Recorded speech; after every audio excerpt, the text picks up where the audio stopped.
Hey guys, Super here, Super the Poet, owner of DRG. I'm actually wearing the new drop today. So this video is going to be another how-to. My last video is my first video. I didn't actually show you guys all of the supplies and go step by step, and I noticed that you guys couldn't actually see me inject. So we're just going to go ahead and do that today. One thing I do want to mention is you do want to alcohol wipe ahead of time so that it dries, only because if it's still wet it can sting a little bit once you put the injection in. So this week it's my left leg. If you're anything like me, you forget things, you write everything down. I actually do write down what leg to put the injection in. So I just alcohol wipe the whole area. I do have shallow veins, so it takes me a while to find a spot. I'll go into detail with that in a little bit. All right. One thing I do want to mention is, depending on your doctor's recommendation, you have one needle to draw the testosterone and you have one to inject. So the 18 gauge from my last video is this one. It's a little bit bigger and thicker. Then we have the 25 gauge, which is a lot smaller. Let me just show you a quick difference. All right. I do know people that have used the drawing needle to inject. It can be painful, and it makes it the process to heal a lot longer. So I don't really recommend, but you know, listen to your doctor. So right now I have everything set up on the desk. Let me see if I can show you guys. Yeah, so I have everything set up. My last testosterone capsule doesn't have enough in it, so what I'm going to do is I'm going to take the remainder from it with the drawing needle, and I'm actually going to inject it into the new bottle. That way you're not wasting any tea. You want to get what you pay for, basically. When I first started out, I actually was tossing out the little bit that was in it because I didn't know any better. So I actually alcohol wipe the top of the testosterone too, only because, you know, I have a little OCD with that.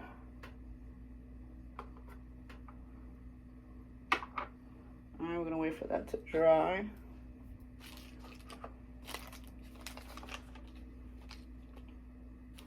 If you open up the little bag, it makes it easier for you to actually grab it. All right, alcohol wipe the area ahead of time, so by the time it dries, it doesn't sting when you go to inject. All right, so we're just gonna go ahead and take the remainder out of this one and inject it into the new prescription.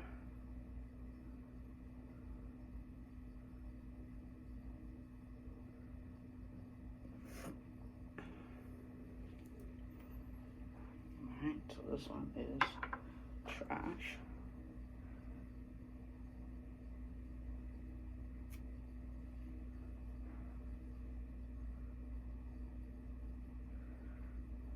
Alright. What I like to do is I like to do it upside down. That way you can see the needle, and it's less likely for you to get bubbles. They say for you to flick the syringe to take out the bubbles, but my favorite preference, it makes it easier for me and it gives me less anxiety of, you know, thinking that there's bubbles in it. So I push it back into the capsule whenever I pull out the testosterone. So usually you start off with 0.3 milliliters. I actually went up to 0.4 about a month and a half ago. Depending on the area that you live in, what country, and what syringes you get is how it'll vary. I don't know if you can see it. See? All right, so I'm at 0.4. I'm gonna go ahead and pull it out. Make sure there's no bubbles in there.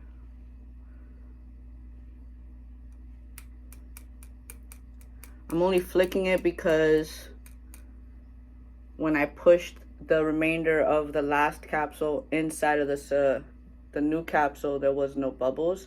Nothing wrong with the bubbles, they're small. It just causes muscle irritation. All right, so just to be on the safe side, I'm gonna go ahead and push it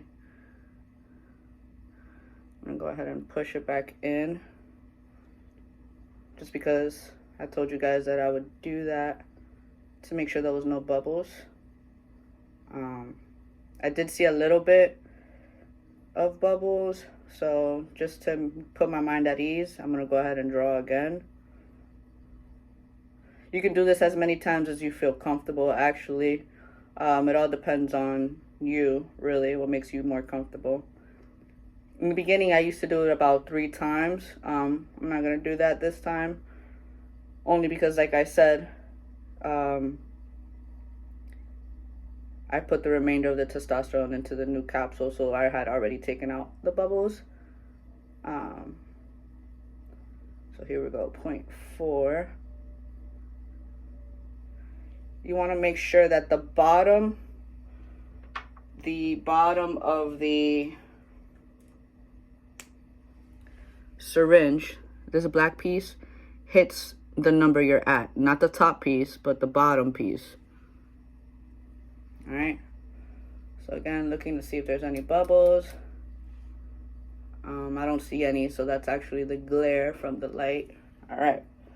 Perfect. By now, your leg from the alcohol wipe should be dry. So we're going to go ahead and switch the needles. We're going to switch to the injection needle.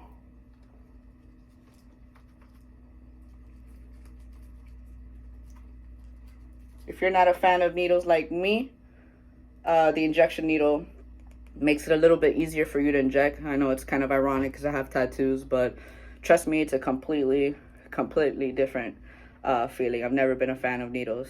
All right, so see, this is the size of it. It's not that big.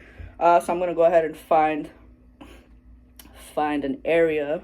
You also want to switch not just the legs that you do it every week, but also the area in which you inject, because scar tissue is actually a real thing. Even though you don't see it on the outside, you will feel it on the inside. So to inject, you want to stretch out the area that you're going to inject. All right, so let me actually turn a little bit. You want to stretch out the area you're going to inject. It helps it when you go to pull it out. It helps you avoid nipping a vein or anything. Not that it's bad, you'll just see a lot more blood than you usually do, so don't freak out like I did in the beginning. All right, when you go to inject, the part of the needle that is where the hole is, you want to have it facing up. I'm not sure if I'm saying that right, but you'll know what I mean once you look at the needle. The reason why that is because it makes it easier to go in and less likely for you to nip anything.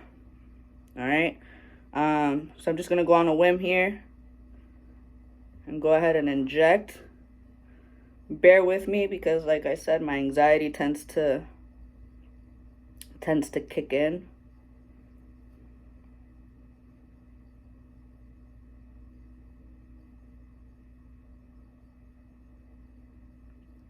Also, you want to make sure you have everything in hand ready. Yeah, so it's stinging a little bit, so I should have waited a little longer for the alcohol to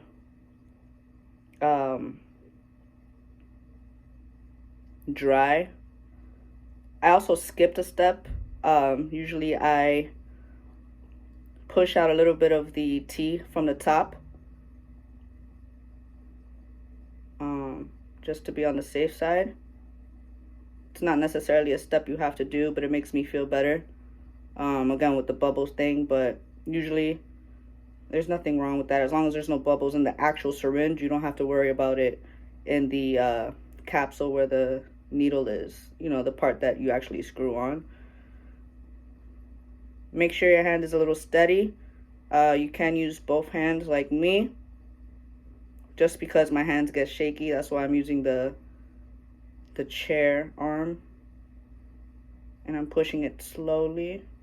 Sometimes my anxiety kicks in. So I kind of like give myself positive affirmations, letting me know you're doing a good job. Keep going. Don't shake too much.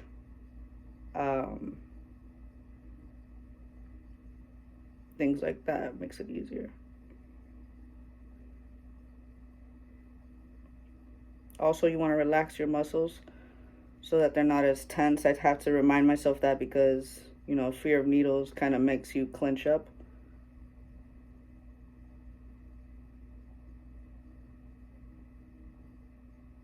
All right, now that that's all pushed in, we're going to stretch the skin again and pull out slowly. Awesome. All right. So if you would have nipped something, you would have immediately seen blood. I actually don't see any, so I did a pretty good job. The reason why I said you want to have everything close by you is in case you did nip something, you can go ahead and grab it really quick. So, Band-Aids. I usually wipe with the alcohol, wipe the area, but since I'm not bleeding, I don't really feel like I need to do that.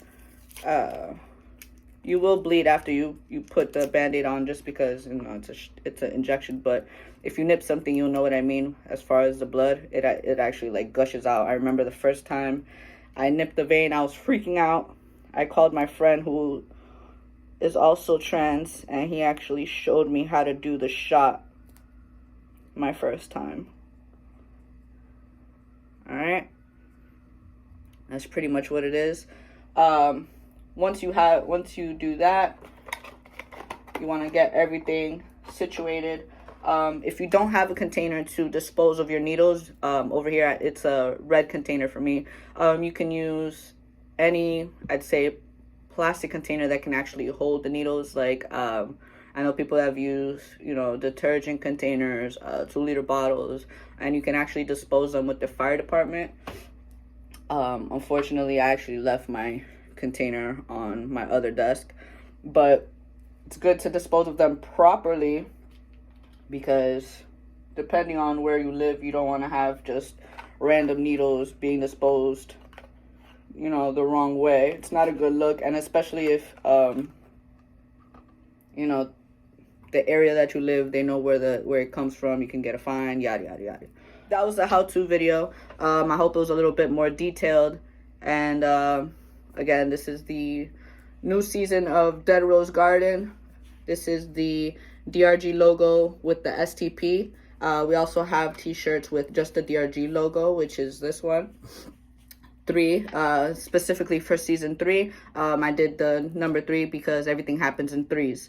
If you don't know what that means, comment below and let me know if you like me to explain that a little bit in more detail. I will be doing more videos like this. And yeah, thanks for watching. Hit the subscribe button and let me know what more content you want to see.